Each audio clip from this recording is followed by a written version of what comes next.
What's up, everyone? I hope everyone is doing well. Happy Friday. So let's get right into it, okay? About a week or two ago, I was listening to a live stream on the BSIA's channel, right?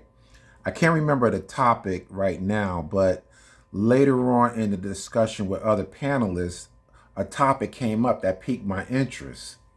And they were talking about I believe they were talking about the music that came out of enslaved Africans in America, and they were trying to come to an understanding how come this happened in America and it didn't happen amongst other slaves in the diaspora.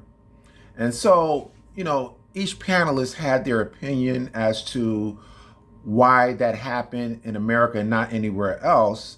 And so I just thought it would be interesting to, give my 2 cents. I entered the chat. I gave a little bit of my opinion in the chat, but then I thought, you know what? Let me make a video on this topic because it's very interesting and it's so interesting that I think it's worth exploring. And so I thought it'd be a good idea to tackle it. So that's the purpose of this video, to tackle this idea.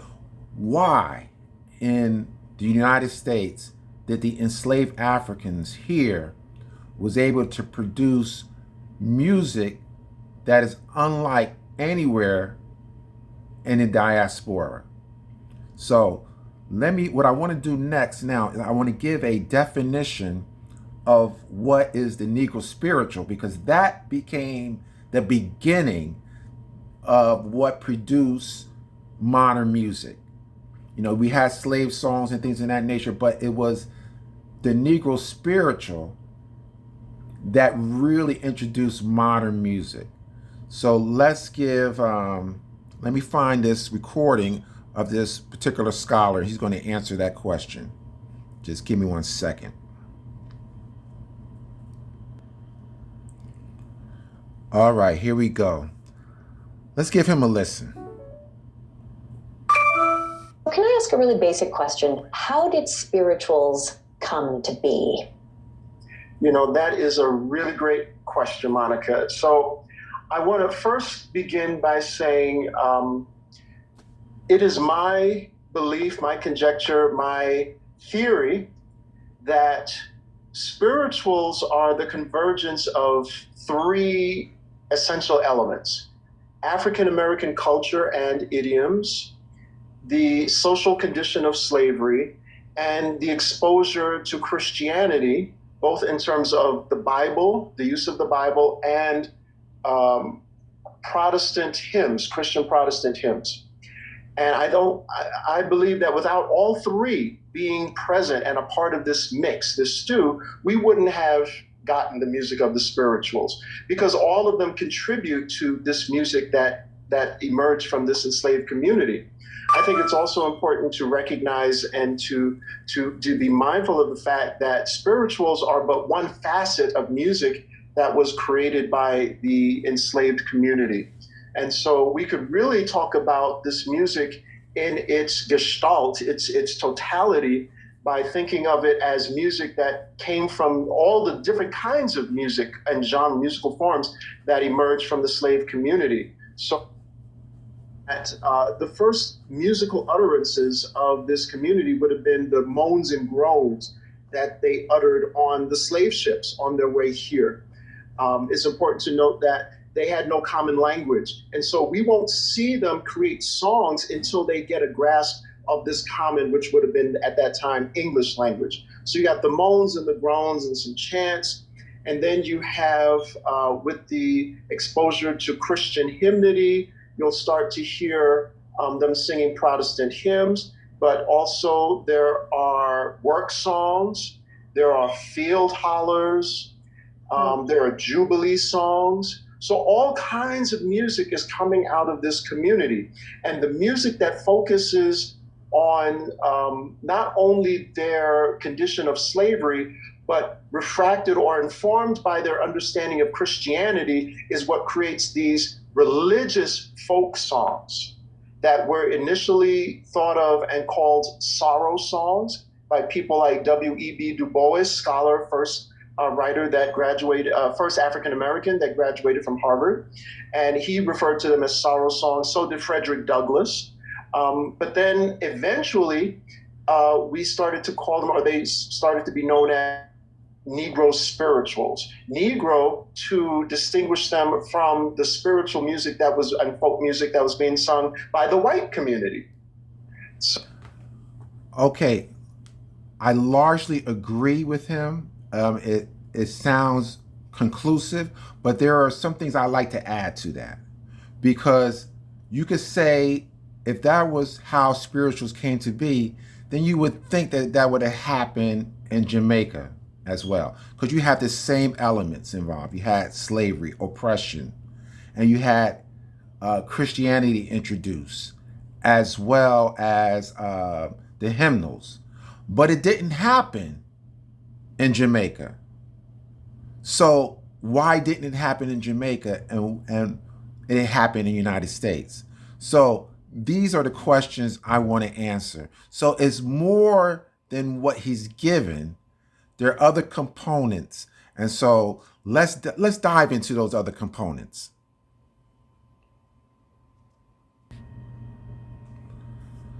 The two other components that he didn't dive into or deal with are the religious or the faith issue element, and there's a scientific element that he didn't delve into. But let's start here.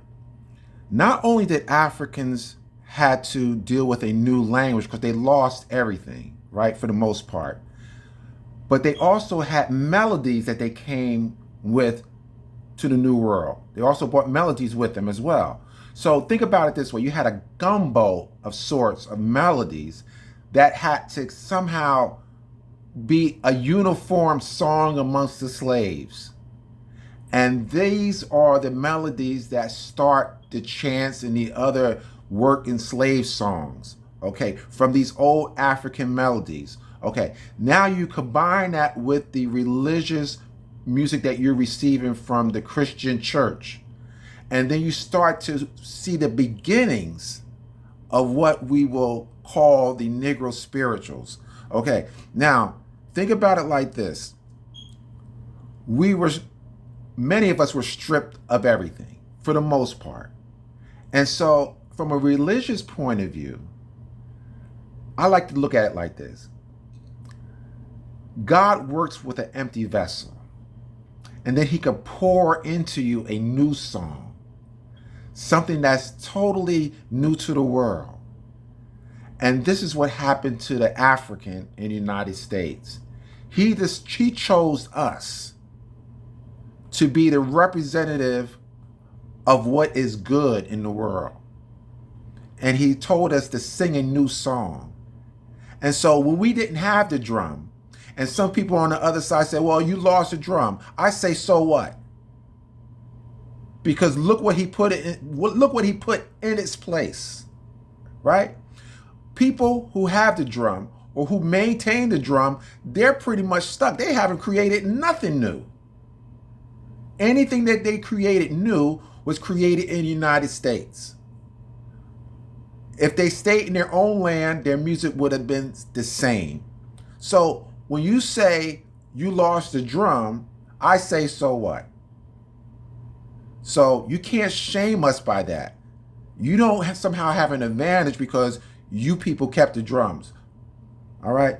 So the religious element, God intervening in the lives of an oppressed people in a way that he didn't do anywhere else. So what man meant for evil, God meant for good. We have to look at, because in order to explain this thing, you can't explain it without including God. Okay? Because it didn't happen anywhere else. Now, let me touch on the scientific aspect of why Black people sing the way they do, and why when they sing, they have this emotion.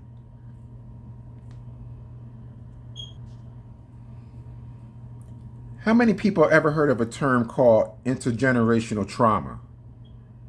Okay, so for those who don't know what that is, let me give you a brief definition of what it is. Okay, a growing body of research suggests that trauma, like childhood abuse, family violence, or food insecurity, among many other things, can be passed from one generation to the next.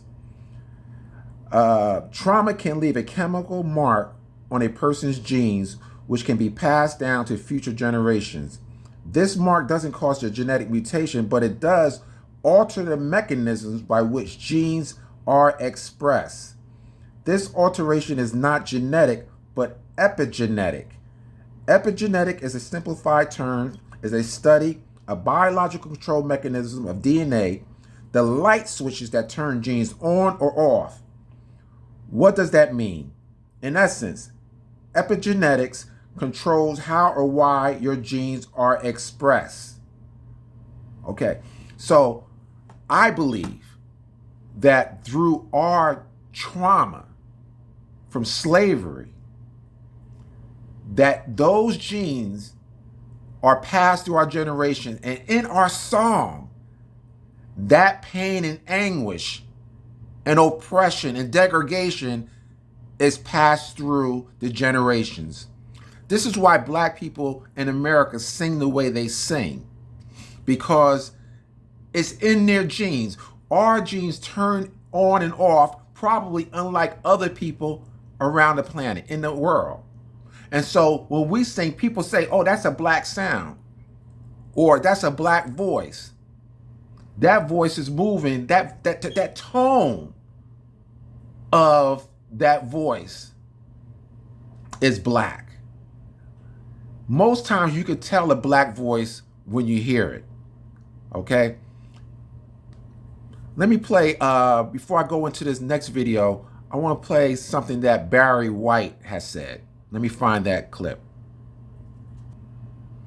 This is from a documentary about Lisa Stansfield, and Barry White does a quick, short interview. Him singing it with me. There's a great difference between a Black voice and a white voice's tones. Dusty Springfield, Lulu. There's been a lot of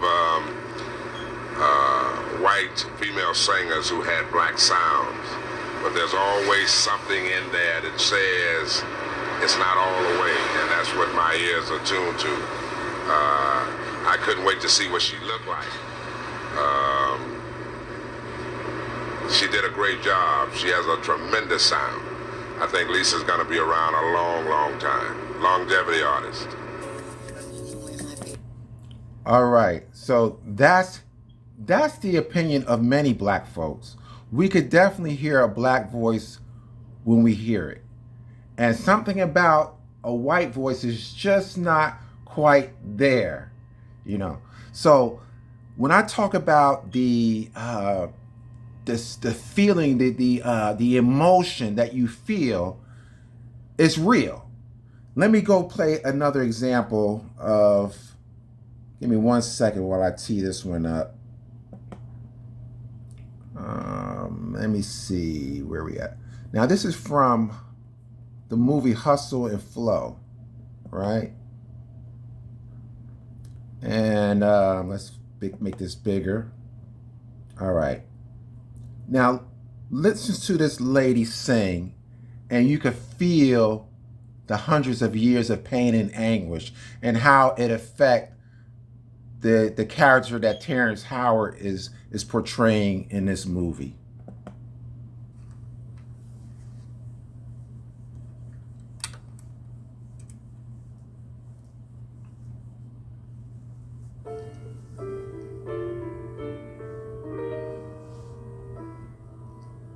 I told Jesus it would be alright if he changed my name.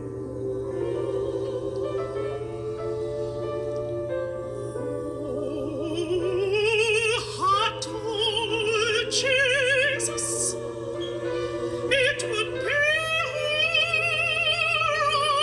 alright if he changed my name.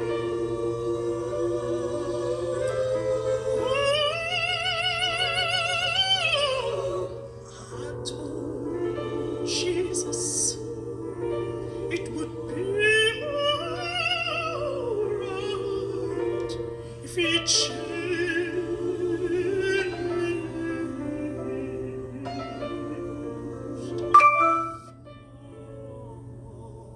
all day.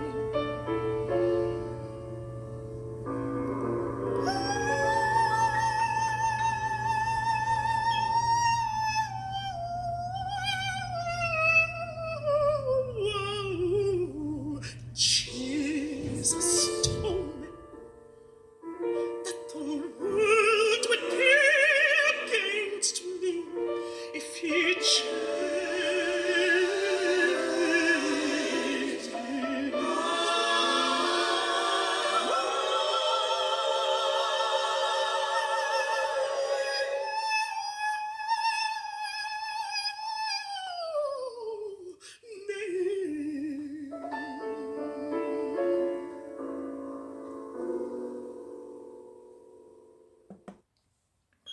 No other people on the planet has that power to do what this woman has done or can do, as many black people can do.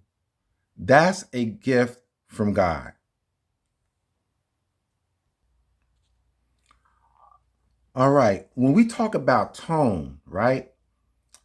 I've been doing a lot of research trying to figure out, does the shape of one's nose or prognatism has an effect on tone?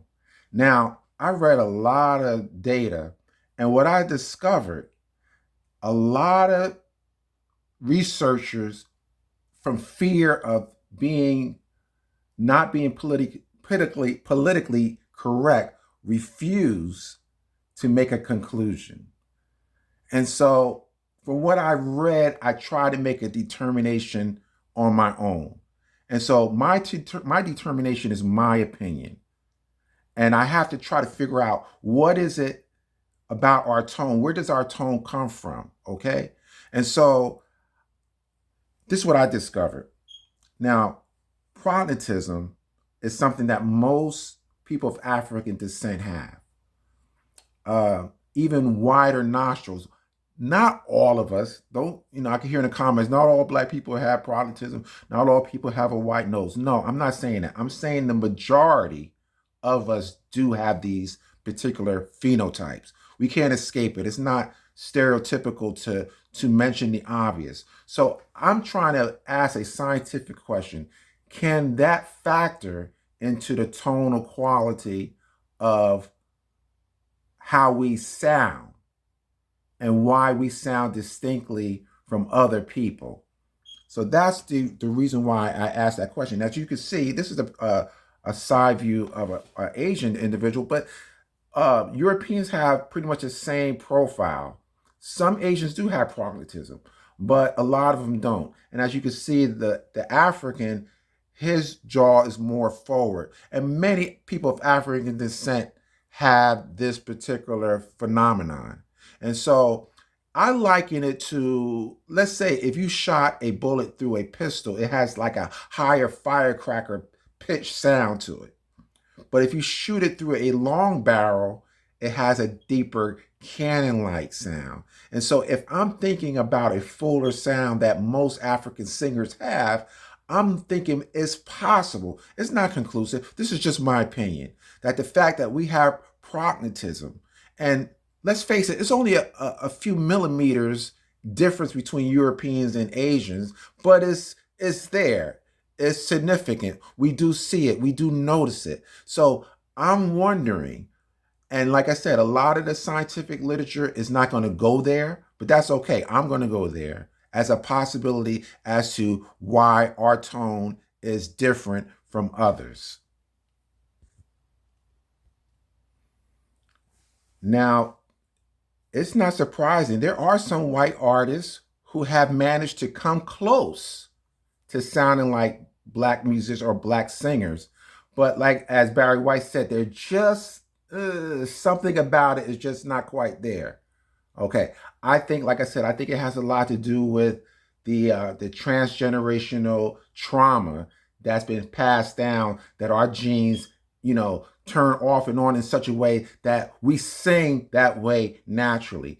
other people of different groups have to practice and practice. Some of them even take courses to sound black. When have you ever heard of a course? Do you want to sound like an Asian? Do you want to sound like a Latino? Do you want to sound like a European? No, but there are plenty of classes and even on the web that will show you how to sound like an R&B singer or how to sound black.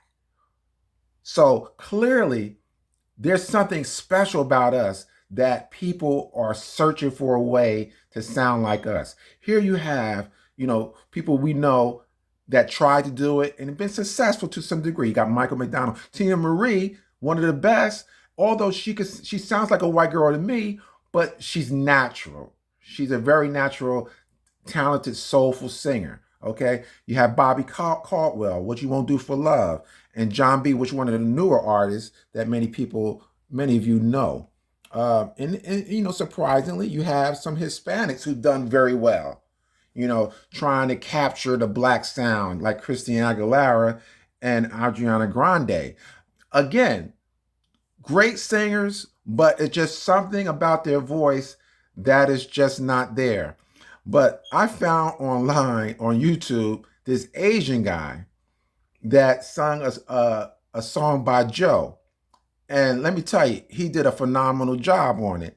But one thing I know about Asians, they will study, they will study, they will study. So it's my opinion, what likely happened was he took the song, and what you could do through software, you could break down a song in terms of his melodies, and then you could actually chart it out. And then you just practice and practice it and practice it until you get it word for word. And so I'm going to play a little bit of this video of him singing this Joe song, and you'll notice he never goes, out of the melody of the song. He stays right there. So that tells me that he's singing the song verbatim, meaning that he studied the way it was done. Take nothing away from it. He's a phenomenal singer. He did a great job. Let me tee that up 1 second, guys.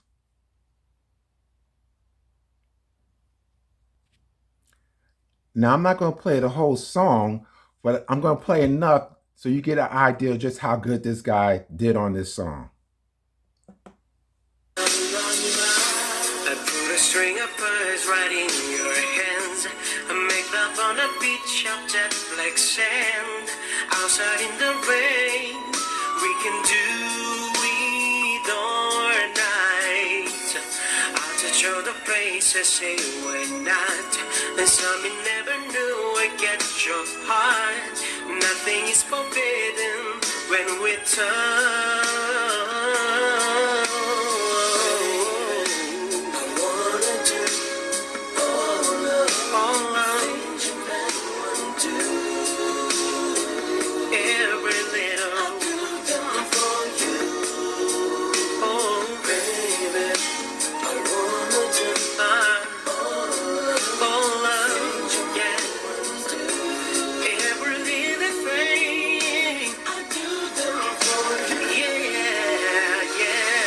Take you out on a night cruise on the edge.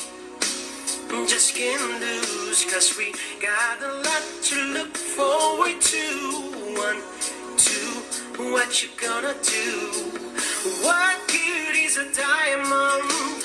Nobody can see it. I'm hearing that you wanna rock down, but I got the master key. Yeah, I'll light up dozen candles all around and show me to the sun where it go down. Nothing can be sweeter than the sound of making love. Baby, when I start, I just can't stop. I love you from the bottom to the top. Nothing is forbidden when we talk.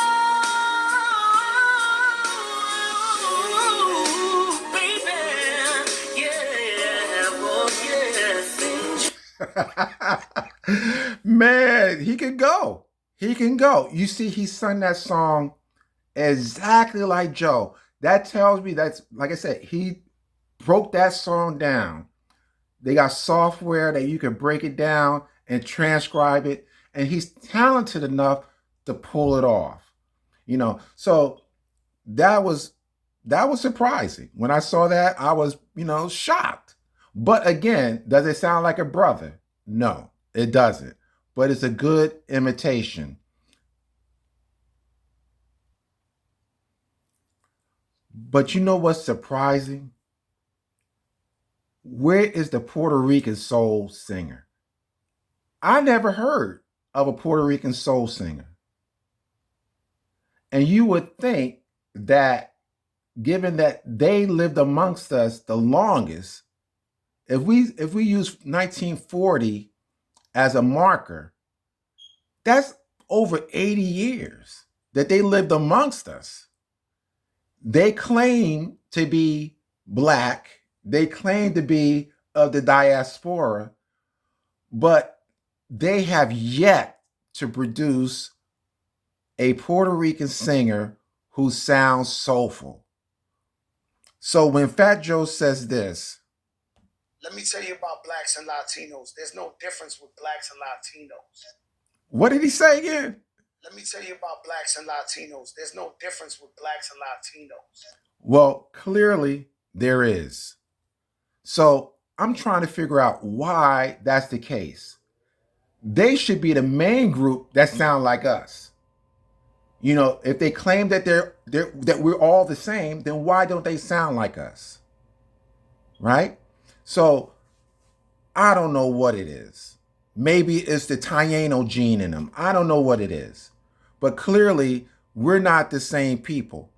Even Africans, while they phenotypically look like us, some of them can sound close to us. Like if you take a person like, what's her name? I'm trying to think of her first name.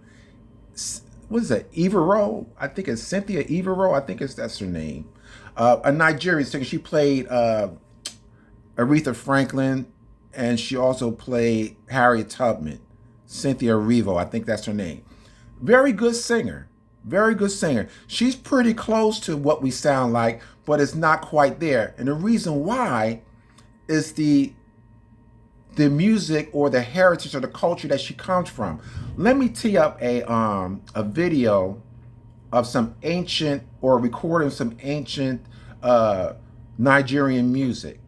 And what's interesting about this is that they don't sing harmony. Harmony wasn't something that was, was going on in Africa at the time. So most of the time they sang in unison or they sang in octaves, okay? But rarely do they sing in harmony. Harmony is what we got from the Europeans. So when I say we were more influenced by Europeans, in that aspect, we were, and in a lot of different ways, we were more influenced by Europeans than we were of Africans. So let me tee that particular video up. Just give me a second.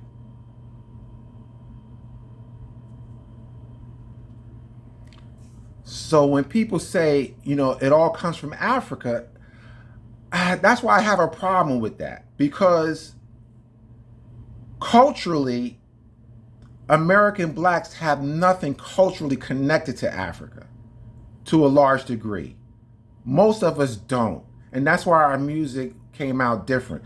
Like I said, there were smaller communities in the United States that were, but the vast majority wasn't, okay? And so let me play this particular clip. Well, it's an audio. And you can hear the type of music. This is traditional Nigerian music. And nothing about it says FBA music. Nothing about it. Let's go. Let me get this. Hold up.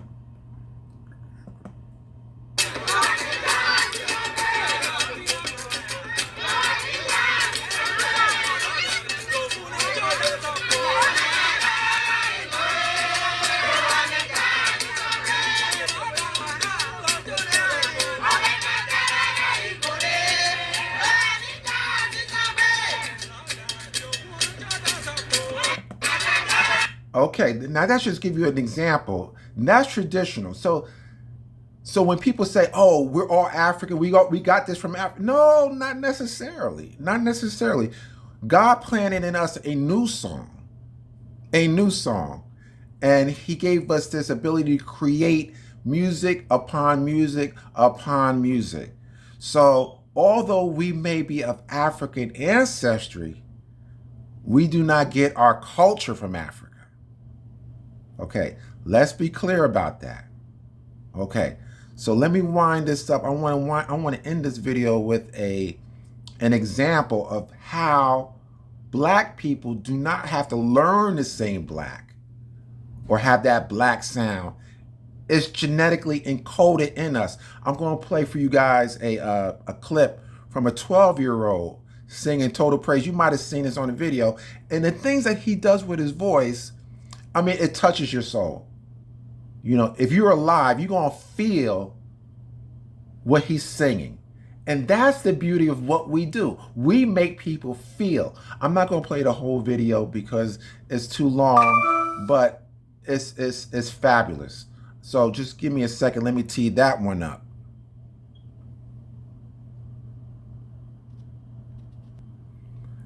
Before I play this, I just want you to know this is the gift God has given black people. He didn't give this gift to anyone else. He decided to give it to foundational black Americans. Nobody on the planet has this gift.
All right. Now, hey, I felt that. I felt that. Now you guys can see him on YouTube. I mean, he's on YouTube and Facebook if you want to hear the whole song. And I believe, from what I understand, he's 12 years old. And so, again, he didn't have to learn how to sing like that. That's encoded in his genetics. So for all black people that sing, that's encoded in our genetics. That's a marker that was set forth by our ancestors at least a couple of 100 years ago. And so, like I said, God chose us to be the ambassadors of his music. This is God's music. You know what I'm saying? And he entrusted us to deliver it. This is why we're the envy of the world. The biggest compliment you could give a non-black artist who's a singer is to tell him he sounds black. He'll take that accolades over an award of any kind, because that is the pinnacle for them, is to sound like us. So when people say you lost the drums, I say again, so what? All right. So I hope this video was informative. Like I said, a lot of this was my opinion. So I'm sure there's going to be some people that might disagree with what I had to say, but that's okay. It's about dialogue. Okay. So if this is the first time you're listening to my videos, welcome. If you haven't subscribed, please subscribe. Definitely hit the like button. Share it if you think someone would be interested in hearing what I have to say. And, until the next time, peace.